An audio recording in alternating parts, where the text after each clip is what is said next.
भी उसकी माँ इस दुनिया को छोड़कर चली गई थी। उस दिन जयप्रकाश की जिंदगी जैसे थमसी गई थी। पत्नी के जाने के बाद जयप्रकाश ने खुद को पूरी तरह अपनी बेटी के लिए समर्पित कर दिया। उसने माँ और पिता दोनों का फर्ज निभाया। उसने कभी रीना को यह एहसास नहीं होने दिया कि उसकी माँ इस दुनिया में नहीं है। उसके लिए रीना ही उसका संसार थी। रीना भी बहुत समझदार थी। छोटी उम्र से ही उसने जिम्मेदारी उठाना सीख लिया था। शायद हालातों ने उसे जल्दी बड़ा कर दिया था। वह घर का सारा काम खुद करती, झोपड़ी की सफाई, चूल्हा जलाना, खाना बनाना, पानी भरना, बर्तन धोना और पिता की सेवा करना।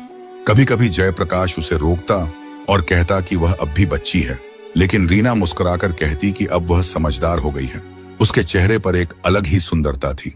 वह सुंदरता गहनों या कपड़ों से नहीं, बल्कि उसके स्वभाव से झलकती थी। उसकी आंखों में मासूमियत थी और मुस्कान में अपनापन। पूरे गांव में उसकी सादगी और सुंदरता के चर्चे थे, लेकिन उसके मन में कभी घमंड नहीं आया। वह हर किसी से सम्मान और प्रेम से बात करती थी। जयप्रकाश की आजीविका का एकमात्र सहारा उसका गधा था, जिसका नाम था जीतू। जीतू सिर्फ एक जानवर नहीं था, बल्कि जयप्रकाश के जीवन का अभिन्न हिस्सा था। वह उससे ऐसे बातें करता था जैसे कोई अपना हो। सुबह उठते ही सबसे पहले वह जीतू के पास जाता, उसके सिर पर हाथ फेरता और प्यार से उसका हाल पूछता। अगर कभी जीतू थका हुआ लगता तो जयप्रकाश खुद ज्यादा मेहनत कर लेता। दिन रात जयप्रकाश और जीतू साथ साथ मेहनत करते। कभी जंगल से लकड़ियां लाते, कभी गांव वालों का सामान बाजार तक पहुंचाते। धूप हो या बारिश, सर्दी हो या गर्मी, जयप्रकाश कभी पीछे नहीं हटता था। रीना घर का काम निपटाकर उनके लौटने का इंतजार करती और उनके लिए खाना तैयार रखती। समय बीतता गया। रीना जवान होती गई और जयप्रकाश बूढ़ा होता गया। एक दिन अचानक जयप्रकाश बीमार पड़ गया। पहले हल्का बुखार आया, जिसे उसने नजरअंदाज कर दिया। फिर कमजोरी बढ़ने लगी। गांव के वैद्य को बुलाया गया।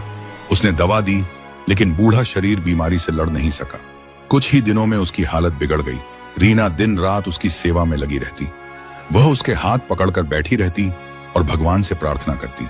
लेकिन एक सुबह सूरज निकलने से पहले ही जयप्रकाश ने अपनी आखिरी सांस ली। रीना की चीख पूरे गांव में गूंज उठी। उस पल उसका संसार उजड़ चुका था। जयप्रकाश की मृत्यु के बाद पूरा गांव शोक में डूब गया। जिस आदमी ने जीवन भर सबका भला चाहा, आज वही चुपचाप मिट्टी में सो गया था। गांव के लोग रीना को ढाढ़स बंधाने आते। कोई उसके सिर पर हाथ रखता, कोई आंचल से उसके आंसू पोंछता, लेकिन उस खालीपन को कोई भर नहीं सकता था जो उसके दिल में उतर चुका था। झोपड़ी, जो कभी पिता की आवाज और हंसी से भरी रहती थी, अब सन्नाटे से भर गई थी। हर कोना जयप्रकाश की याद दिला रहा था। वह खाट, जिस पर बैठकर वह रीना से